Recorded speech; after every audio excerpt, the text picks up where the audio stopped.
रुख करते हैं मध्य प्रदेश की ओर, जहां 24 सीटों पर उपचुनाव होने हैं, मतलब सत्ता के लिए फिर संग्राम होना।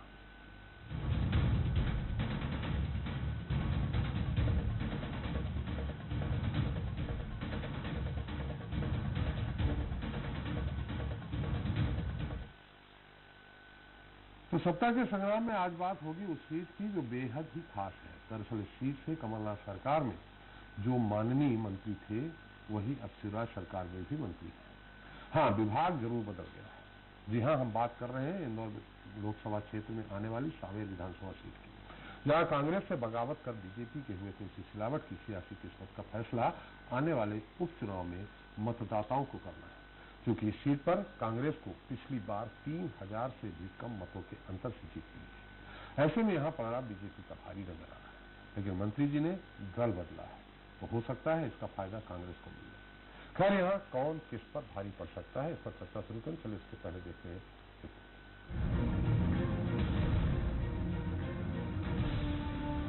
मध्य प्रदेश में एक और कोरोना ने कहर बरपा रखा है, तो दूसरी तरफ राजनीतिक दल उपचुनाव में बाजी मारने के लिए सियासी बिसात बिछाने में जुट गए हैं। प्रदेश की जिन 24 सीटों पर उपचुनाव होने हैं, उसमें इंदौर की सांवेर सीट भी शामिल है, जो कमलनाथ सरकार में स्वास्थ्य मंत्री रहे तुलसी सिलावट के इस्तीफा देने के बाद खाली हुई है। सिलावट शिवराज सरकार में जल संसाधन मंत्री बनाए गए हैं। ऐसे में उनका बीजेपी के टिकट से चुनावी मैदान में उतरना तय है। हालांकि जीत उन्हीं की होगी, इस पर सवाल है, क्योंकि पिछली बार जनता ने हाथ का साथ दिया था। वहीं अब जब सिलावट बीजेपी के हो गए हैं, तो जनता फिर कांग्रेस के योद्धा का साथ दे सकती है। हाँ, जरूरी है कि उम्मीदवार दमदार होना चाहिए। वैसे अनुसूचित जाति के लिए सुरक्षित इस सीट पर कांग्रेस और बीजेपी पूर्व में बारी बारी से जीतती आई है। 2008 में कांग्रेस के तुलसी सिलावट जीते थे, तो 2013 में बीजेपी के राजेश सोनकर। तो वहीं बीते चुनाव में फिर से कांग्रेस की ओर से तुलसी सिलावट ने बाजी मारी। हालांकि उनकी जीत बहुत ज्यादा दमदार नहीं रही थी।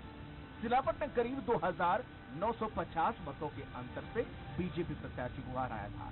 करीब 2,60,000 मतदाताओं वाले सांवेर विधानसभा क्षेत्र में समस्याओं की बातें करें तो इनकी भरमार है। यहाँ आज भी गांव में सड़कें नहीं बन सकी हैं।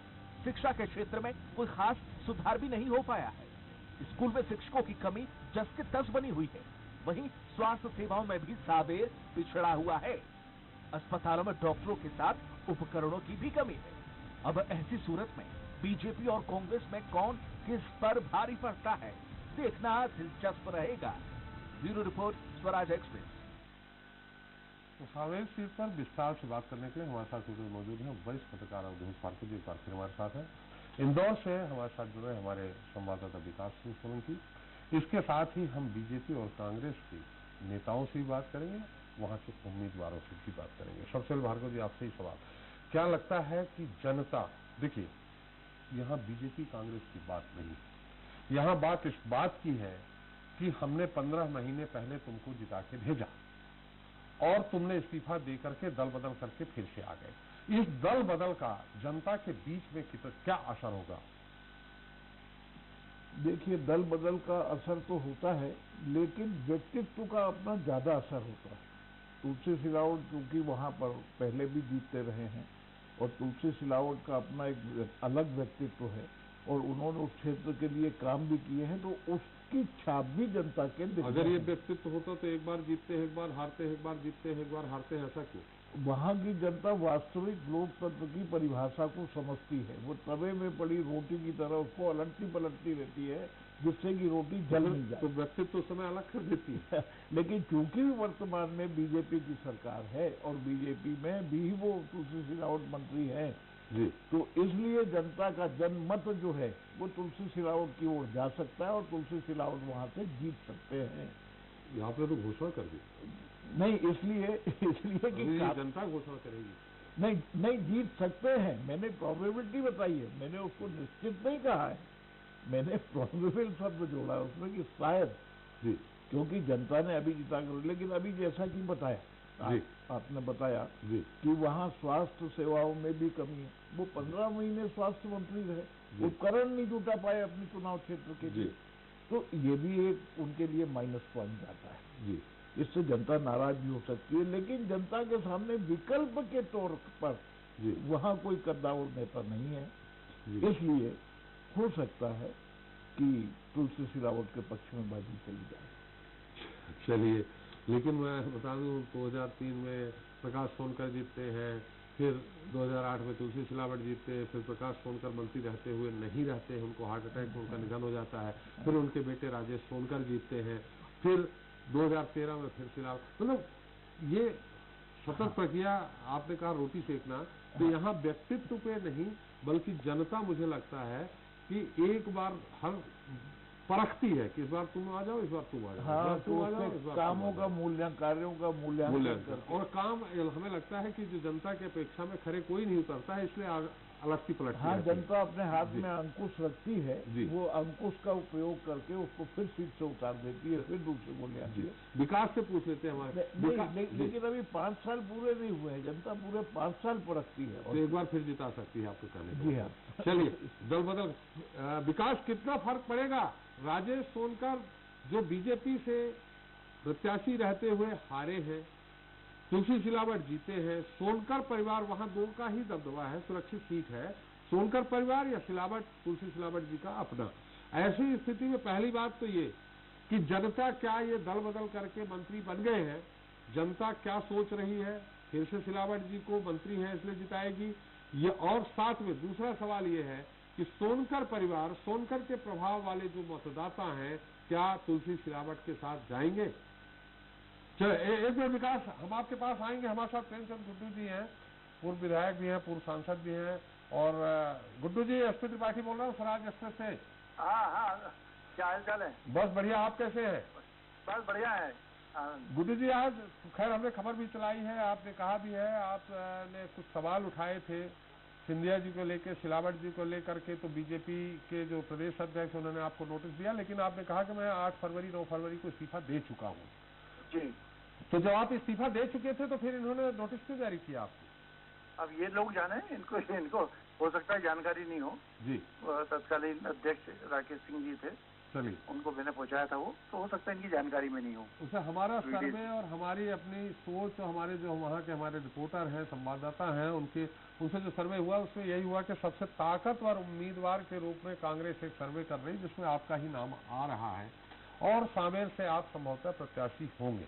लेकिन हमारा सवाल यहाँ है कि एक तरफ बीजेपी की सरकार, तुलसी सिलावट वही 15 महीने पहले जीते फिर गए हैं और मंत्री रहते हुए वो चुनाव लड़ रहे हैं, बीजेपी का वहाँ कैडर बेस अपना अलग मतदाता है, साथ में सिलावट जी के अपने जो पर्सनल उनके अपने प्रभाव के कारण जो मतदाता वो है। ऐसे में आप किस आधार पे चुनाव जीतने की बात करेंगे? मैं चुनाव तुलसी सिलावट जी को हराने की बात करता हूँ। उनने इस प्रदेश की जनता के साथ धोखा किया है जी, इस क्षेत्र के लोगों के साथ धोखा किया है जी, कि लोगों ने 5 साल के लिए उनको चुन के पहुंचाया था जी, और मात्र 1.5 साल में वो अपना वोट बेच 50 करोड़ में बेच के इस्तीफा देके उनके बीच में आने की तैयारी में जी। आज किसान तकलीफ में है और किसानों को गेहूं नहीं तुल रहे हैं और प्रतिदिन 4-4 दिन वहाँ पे रहना पड़ रहा है और रात और दिन वहाँ पे रहते हैं। और साथ साथ ही कोरोना जो है फैलने का एक बड़ा कारण तुलसी सिलावट जी भी है। तुलसी सिलावट ने कोरोना कहाँ फैला दिया? इसलिए फैला दिया कि स्वास्थ्य मंत्री थे, स्वास्थ्य मंत्री रहते हुए अपनी जिम्मेदारियों का निर्वहन नहीं करते हुए वो वहाँ जाके बेंगलोर में बैठ गए थे, जबकि दुनिया भर में अलर्ट हो गया था। पहला केस 30 जनवरी को हिंदुस्तान में निकल गया था और जिनकी बड़ी जिम्मेदारी थी इन सब व्यवस्थाओं को, चूंकि उसका कोरोना का कोई ना वैक्सीन है, कोई इलाज नहीं है, तो जो संभावित वो करनी थी व्यवस्थाएं वो नहीं कर पाए और देखा नहीं, वो मात्र वो अपने वोट को बेचा है और जनता के साथ विश्वासघात किया है। जी गुड्डू जी, हमारे साथ सुमित जी हैं भाजपा प्रवक्ता, उनसे भी हम सवाल करेंगे, लेकिन एक सवाल हमारा आपसे और है कि आपने बीजेपी ज्वाइन किया 2018 में ज्वाइन किया, फिर ऐसा क्या हो गया कि आपने इस्तीफा दे दिया, बीजेपी से मन भर गया आपको? नहीं, मेरा चूंकि इनका सिस्टम जो है जी, वो इनका अपना सिस्टम है, उस सिस्टम में मैं अपने आप को बिल्कुल फिट नहीं समझ रहा था और इस वजह से मैंने रिजाइन कर दिया। जी, गुड्डू जी हमारे साथ सुमित जी हैं, बीजेपी के प्रवक्ता। सुमित जी, गुड्डू जी भी है हमारे साथ, वो आपकी बात सुन रहे थे। हम चाहेंगे कि आपकी बात पूरी आ जाए, फिर गुड्डू जी से हम आपकी बात जो कहेंगे उत्तर लेंगे। गुड्डू जी का कहना है कि जनता के साथ धोखा किया है सिलावट जी ने, और 1985 से अभी तक जिस पार्टी को हर तरह से कोसते रहे सिलावट जी, उस पार्टी के कार्यकर्ता कैसे पचा पाएंगे सिलावट जी को? मुझे लगता है कि गुड्डू भैया बहुत सम्माननीय नेता है हमारे प्रदेश के जी, किंतु गुड्डू भैया को तुलसी भैया के ऊपर आरोप लगाने के पहले स्वयं ये तय कर लेना चाहिए कि कहीं वे सत्ता के लालच में पहले भाजपा में और फिर भाजपा में जब अपना स्वार्थ सिद्ध नहीं हो पाया तो वापस कांग्रेस की ओर कदम तो नहीं बढ़ा रहे। मुझे लगता है कि तुलसीराम सिलावट जी ने मध्य प्रदेश की जनता के साथ कांग्रेस द्वारा जो वादे किए गए थे, जी, जो ऋण माफी की बात की गई थी, जो किसानों के दुर्दशा को उभारने की बात की गई थी, उसको वादा खिलाफी के खिलाफ तुलसीराम सिलावट जी ने और तमाम कांग्रेस के अन्य नेताओं ने भारतीय जनता पार्टी का पक्ष इसलिए हाथ में थामा है कि कमलनाथ जी की सरकार मध्य प्रदेश में केवल ट्रांसफर उद्योग चला रही थी, मध्य प्रदेश में केवल भ्रष्टाचार को आगाज कर रही थी, मध्य प्रदेश में केवल वे आपस में लड़ रहे थे। इसी समय उनको लगा। हमारा सवाल सुमित जी ये है कि वहाँ के जो 1985 से 90 के बीच में भी तुलसी सिलावट जी एक पद था उनके पास, संसदीय सचिव का पद था, वो पावरफुल थे, जो बीजेपी के खिलाफ वो बोलते रहे हैं। प्रकाश सोनकर उनसे लड़ते रहे हैं, प्रकाश सोनकर के ऊपर एक बार अटैक भी होता है, ये आपको मालूम होगा। राजेश सोनकर लड़ते रहे हैं। आज उनको कैसे आप पचा पाएंगे, जबकि बीजेपी की पृष्ठभूमि ये है, कैडर बेस पार्टी है, कहा जाता है लौ कवच होता है उनका कैडर। ऐसी स्थिति में जब तक कोई आपके संघ के को आत्मसात नहीं करता, वो बीजेपी में आत्मसात नहीं होता है। अभी तो सिलावट जी कांग्रेस से आगे बीजेपी में, आप कैसे उनको पचा पाएंगे? हमारा सवाल ये है। देखिए, भारतीय जनता पार्टी के कार्यकर्ताओं का यह मानना है जी, कि दुनिया में केवल दो प्रकार के राजनीतिक कार्यकर्ता काम करते हैं। जी, पहले वो जो भाजपा के कार्यकर्ता हैं जी, और दूसरे वो जो भविष्य में भारतीय जनता पार्टी के कार्यकर्ता होंगे। जी, हम सबका साथ सबका विकास की बात करते हैं। हमारे दल में जो आता है हम उसे समरस कर लेते हैं। यदि वे विकास करना चाहता है, यदि वे राष्ट्र की सेवा करना चाहता है, यदि वो भारत माता की सेवा करना चाहता है, तो उसे हम अपने साथ आमंत्रित करते हैं, हमारे साथ स्वागत स्वीकार कर लेते हैं। अरे सुमित जी, आएगा तो उधर से कर भी देते हैं। अरे एक मिनट, हम हमें सवाल करने दीजिए। अभी राजनीति कोई मंच नहीं है, हम सवाल आपसे सिर्फ सवाल करके आपका उत्तर जानना चाह रहे हैं। कमलनाथ जी की सरकार ने कुछ नहीं किया, 15 महीने तुलसी सिलावट जी मंत्री रहे, आज भी उपकरण नहीं है, तो जनता आपने पूछेगी नहीं सिलावट जी से कि 15 महीने में आपने क्या किया? देखिए, कप्तान जो होता है जी, यदि कप्तान ठीक हो जी, तो पूरी टीम कप्तान तय करता है कि किससे बॉलिंग करना है, किसे बैटिंग करना है, किसे फील्डिंग करना है। जी। कमलनाथ जी ने सत्ता के सारे सूत्र अपने हाथ में ले रखे थे। और कप्तान ओपनिंग में भेज दे और आप क्लीन बोल्ड हो जाए तो कप्तान की गलती है। देखिए, कप्तान की ये नैतिक जवाबदारी है। मैं देख रहा हूँ वहाँ पे चपड़ासी के ट्रांसफर के लिए भी कमलनाथ जी के और सब लोग मुंह देख रहे थे। पूरा सत्ता का केंद्रीकरण माननीय दिग्विजय सिंह जी और माननीय कमलनाथ जी ने कर लिया था और उसका परिणाम हमने देखा। ट्रांसफर तो चला रहे थे, मध्य प्रदेश में विकास की कोई बात नहीं कर रहे थे वो लोग। चलिए सुमित जी हमारे साथ, गुड्डू जी आप बने रहिएगा हमारे साथ। राजेश सोनकर जी भी जुड़ गए हैं, उन्हीं से पूछ लेते हैं सोनकर जी से कि सोनकर जी, आप जिनके खिलाफ लड़ते रहे हैं, हम प्रकाश आपके पिताजी से के हम बहुत अच्छे मित्र रहे हैं, नहीं रहे इत्तेफाकन, हमारे उनसे 1985 के संबंध थे, जो जीवन भर लड़ते रहे हैं सिलावट परिवार से, चुनाव लड़ते रहे और आपने भी लड़े, आप जीते भी हारे भी। ऐसे में अब सिलावट जी को आप किस तरह से सपोर्ट करेंगे, यही बता दीजिए, किस तरह से सपोर्ट करेंगे? जी, सिलावट जी भारतीय जनता पार्टी के नेता हैं। भारतीय जनता पार्टी की विचारधारा में उन्होंने विश्वास व्यक्त किया है।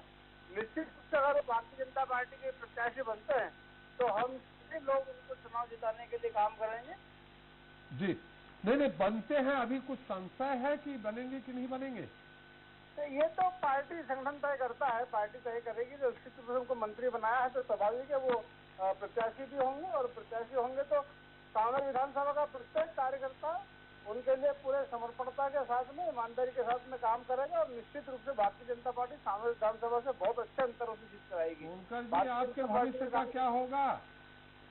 नहीं, हमारा भविष्य सुरक्षित है। भारतीय जनता पार्टी का कार्यकर्ता होना अपने आप में इस बात का कि हमारे लिए खुशकिस्मती है कि हम भारतीय जनता पार्टी कार्यकर्ता हैं। और एकमात्र भारतीय जनता पार्टी का राजनीतिक संगठन है जहाँ छोटे से छोटे कार्यकर्ता के भविष्य की चिंता होती है, मानवीय ऑब्जर्वेशन होता है। और मैं तो वैसे भी खुशकिस्मत हूँ कि मेरे जैसे छोटे से कार्यकर्ता भारतीय जनता पार्टी के जिले का अध्यक्ष का बड़ा दायित्व दिया है, तो स्वाभाविक हम सभी लोग मिलकर पार्टी की इसीलिए दिया है कि आप टिकट मांगे। प्रेमचंद गुड्डू जैसे धुरंधर कांग्रेस के नेता आ रहे हैं सावेर से प्रत्याशी बनके। प्रेमचंद गुड्डू जी तो दुविधा धुरंधर नेता है तो नहीं मालूम, लेकिन दुविधा वाले नेता है ये जरूर मैं जानता हूँ। अभी एक दिन पहले ही हमने उनको नोटिस दिया तो वो कहने लगे कि मुझे नोटिस प्राप्त नहीं हुआ। 1 घंटे बाद बोले नोटिस मिलेगा तो मैं उसका जवाब दूंगा। 24 घंटे बाद बोलते हैं कि मैंने 9 फरवरी को भारतीय जनता पार्टी से इस्तीफा दे दिया। अब भारतीय जनता पार्टी से 9 फरवरी को इस्तीफा दिया तो अभी तक वो क्या कर रहे थे, ये स्पष्ट है कि कांग्रेस के दरवाजे पर खड़े होकर ताक रहे हैं कि कांग्रेस का दरवाजा उनके लिए खुल जाए। चलिए गुड्डू जी से उत्तर ले लेते हैं। सोनकर जी, गुड्डू जी आप सुन रहे होंगे सोनकर जी की बात। जी क्या कहेंगे? मैं तो ये कहूँगा, पहली बात तो मैं कांग्रेस का प्रवक्ता नहीं हूँ जी। दूसरा ये है कि जैसे सुमित जी ने कहा, और आप नहीं संभावित प्रत्याशी हैं वहाँ से ये आप बोल रहे हैं जी, ये आप बोल रहे हैं जी, लेकिन कुछ होगा तो बताएंगे। मैं ये पूछना चाहता हूँ सुनकर जी, सुमित जी, 32 किलोमीटर का बाईपास है जी। आज हजारों लोग वहाँ से पैदल निकल रहे हैं जी। सिरावट जी कहाँ गए? सोनकर जी से मैं पूछना चाहता हूँ कि साइलो से लेके जगह जगह किलोमीटरों से लाइन लगी हुई है ट्रैक्टरों की, किसान वहाँ पे परेशान है, ये अच्छी तरीके से जानते हैं। और आज प्याज के भाव 5-6 रुपए से ज्यादा नहीं मिल रहे, उसके बाद भी उठाने वाला नहीं है। ये जो मैं सोनकर जी और सुमित जी से नहीं, मैं सिंधिया जी से बात करना चाहता हूँ। उनने बोला था लोगों के लिए हम सड़कों पे आएंगे, तो कहाँ गए ये जो हजारों लोग? इनके लिए कहाँ खड़े हुए? कहाँ उन किसानों के लिए? कहाँ उन मजदूरों के लिए? तो मेरी लड़ाई जो है, जो सिंधिया ने बहुत व्यक्तिगत रूप से मुझे प्रतिताड़ित किया और वही सिंधिया आज बीजेपी में आए हैं, तो निश्चित तौर से मेरा वहाँ रहना कोई वाजिब भी नहीं था और मेरी मानसिकता भी नहीं जुड़ पा रही थी। चलिए सोनकर जी, गुड्डू जी का उत्तर सुन लिया आपने। चलिए बहुत अच्छी बात है। कम से कम आदरणीय गुड्डू जी ने ये तो बताया कि 28 किलोमीटर का बाईपास है। उन्होंने भले ही इस 28 किलो के बाईपास पे आने वाले मजदूर भाइयों की सेवा नहीं की हो, लेकिन उन्होंने बाईपास को नाप लिया। मैं आपकी जानकारी के लिए बता दूं कि इस 28 किलो के बाईपास पे हर 1 से 1.5 किलोमीटर पे भारतीय जनता पार्टी के कार्यकर्ता, चाहे वो मानपुर हो, चाहे बागखेड़ी हो, चाहे पिटगम्बर हो, चाहे राव हो, चाहे वहां से लेकर छिपरा तक के जो विस्तार हो, भारतीय जनता पार्टी के कार्यकर्ता ने हर आने वाले प्रवासी मजदूर भाइयों की सेवा इस प्रकार से की है जैसे अपने परिवार के व्यक्ति की चिंता करते हैं।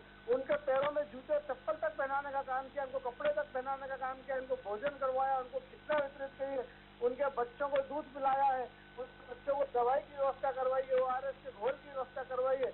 और जहाँ आवश्यकता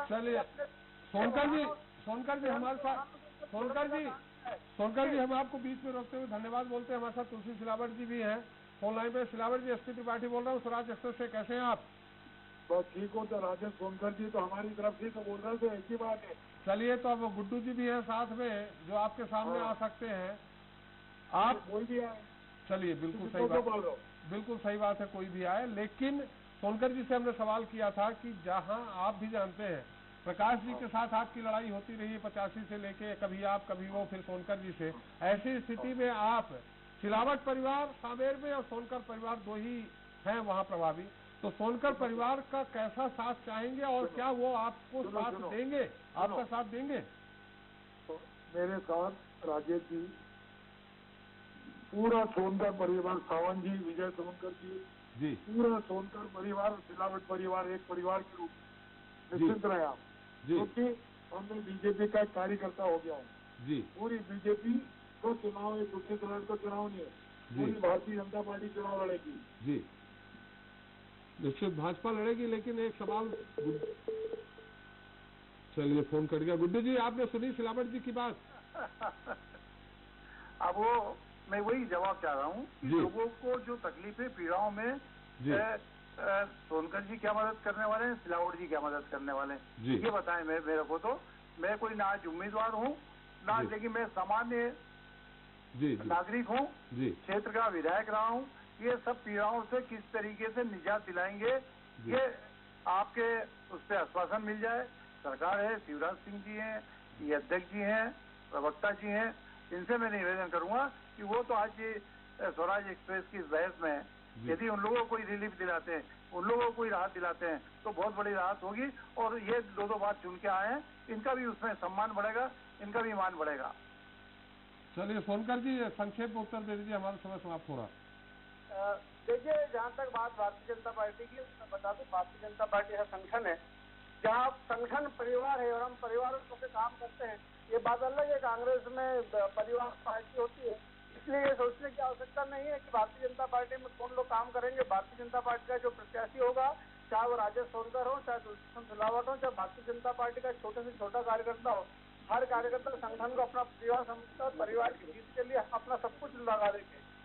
चलिए राजेश जी, लेकिन हम चिंतित हैं। प्रकाश जी हमारे बहुत अच्छे मित्र रहे हैं, आप भतीजे हैं, हम आपके भविष्य के लिए चिंतित हैं। बहुत बहुत धन्यवाद आपका। बहुत बहुत धन्यवाद आपका सब। गुड्डू जी आपका भी बहुत बहुत धन्यवाद, हमारी शुभकामनाएं हैं, आप पंजे से वहां चुनाव लड़े, आपका भी बहुत बहुत। विकास हम आपसे संक्षेप में जानना चाहेंगे, समय कम हो गया क्योंकि हमारे साथ हुए हैं। विकास, आपने वहां भ्रमण किया होगा सांवेर में, क्या लगता है वहां की जनता क्या सोच रही है? दल बदल को खराब मान रही है सिलावट जी के जाने, या कैडर बेस जो कार्यकर्ता हैं, जो उनके कर्मठ है, जो बीजेपी के जो दूसरे कार्यकर्ता हैं, वो उनका सिलावट जी का साथ देंगे या जनता उनसे रुष्ट है? निश्चित रूप से अगर कांग्रेस की सबसे पहले मैं जो समस्या है उनको बता देता हूँ। अस्पताल की समस्या है, कहीं जो गांव है वहां पर आज भी सड़कें नहीं बन पाई है। शिवराज सिंह सरकार पिछले 15 सालों से थी, भी 15 महीने के बाद कमलनाथ सरकार आती है, जिसमें तुलसीराम सिलावट कैबिनेट मंत्री भी थे, स्वास्थ्य मंत्री रहे हैं। तो स्वास्थ्य समस्याओं से काफी ही सांवेर विधानसभा जूझ रहा है। और जो किसान है, अगर बात करें दलित सीट है, यहाँ पर दलित वर्ग बड़ी संख्या में रहता है। दलित सीट के होने के कारण जो है वहाँ पर काफी जन समस्या, किसान भी अधिकतर मात्रा में। विकास जन समस्याएं हम ये नहीं जानना चाह रहे, जन समस्याएं हैं, हम ये जानना चाह रहे हैं, आप वहां गए होंगे, जनता क्या सोच रही है? दल बदल को खराब मान रही है, या उनको लग रहा है कि हमारे यहाँ से फिर एक मंत्री है, हम उनको बीजेपी में भले आ गए हो, हमें उनको जिताना है? क्या सोच रही है, ये हम जानना चाह रहे हैं। निश्चित रूप से जनता जिन्होंने जनता को चुना था और जो दल बदली हुई है, उसको जो जनता का निर्णय है वो खराब ही मान रही है। अधिकतर लोगों से हमने जो बात की है, दल बदलने की जो राजनीति है उससे वहां की जनता काफी ही रुष्ट है। हालांकि अभी जो किसान फैक्टर है, जो कोरोना वायरस की महामारी चल रही है, किसानों को काफी ही नुकसान हुआ है, क्योंकि सब्जी हो, गेहूं हो, इन खरीदी के अंदर भी किसान काफी ही प्रताड़ित हुए हैं। हालांकि जो चुनाव होगा उसका रिजल्ट आने के बाद ही पता चलेगा। वहीं कांग्रेस के पास इस समय सांवेर के अंदर कोई बड़ा चेहरा नहीं है। प्रेमचंद गुड्डू अगर कांग्रेस में शामिल होते हैं तो कहीं ना कहीं उन्हें एक बड़ा चेहरा मिलेगा, लेकिन तुलसीराम सिलावट अभी कैबिनेट मंत्री भी है, सरकार भी उनकी, तो उनको थोड़ा सा फायदा मिल सकता है। जी चलिए, मिल सकता फायदा। हम ये सही में सोनकर परिवार सिलावट जी का साथ देगा, दिल से साथ देगा? निश्चित रूप से अगर देखा जाए तो पिछले कई सालों में जो विधानसभा चुनाव में दोनों आमने सामने ही रहे, उनके कार्यकर्ता भी भला ही दोनों नेता कह रहे हैं कि हम इनका एक दूसरे का साथ देंगे, लेकिन वो कार्यकर्ता को किस तरह से साथ देंगे, क्योंकि दोनों ही कार्यकर्ता कांग्रेस के हो या बीजेपी के हो। ये आपसे मैं ये पूछ रहा हूँ, साधेंगे वो अलग चीज है, वो एनालिसिस है। हम आपसे पूछ रहे हैं, आपने उनसे मुलाकात की होगी, क्या मन से सिलावट जी का साथ दे रहे हैं? निश्चित रूप से भीतरघात सांवेर विधानसभा में होने की काफी बड़ी ही संभावना है, क्योंकि कार्यकर्ता जो है वो एक दूसरे का साथ देते हुए नहीं दिख रहे हैं। चलिए भार्गव जी, हम आपसे जानना चाहेंगे, आपने गुड्डू जी को सुना, आपने उनके प्रवक्ता सुना, राजेश सोनकर को सुना और सिलावट जी को सुना, अब आपको क्या लग रहा है? देखिए, मुझे तो ये लग रहा है कि भारतीय जनता पार्टी के कार्यकर्ताओं की अपनी ये मजबूरी है, क्योंकि उन्होंने 15 महीने कमलनाथ सरकार देखी है और त्रासदी झेली है। तो किसी भी हालत में वो ये नहीं चाहेंगे कि एक बार जो सत्ता मिल गई है दोबारा से तो ये इनके हाथ से जाए। तो मन मार के ही सही या अपने सिद्धांतों से समझौता करके ही सही, वो तुलसी सिलावट को जिताने में कोई कसर नहीं छोड़ेंगे। हमारा समय भी समाप्त हो गया। बहुत बहुत धन्यवाद विकास आपका और भार्गव जी आपका हमारे साथ चर्चा में शरीक होने। इस बात में कोई दो राय नहीं है कि सांवेर सीट अब बीजेपी और कांग्रेस दोनों के लिए दाग का सवाल है।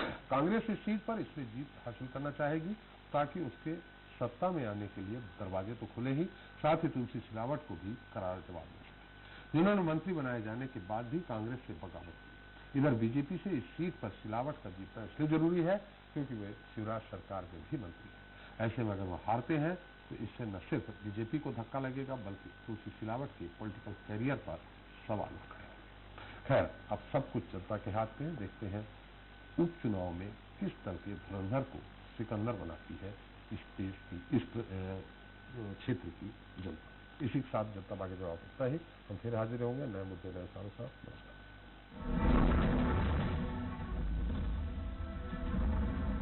आप देख रहे थे नंबर 1 प्रोग्राम जनता मांगे जवाब।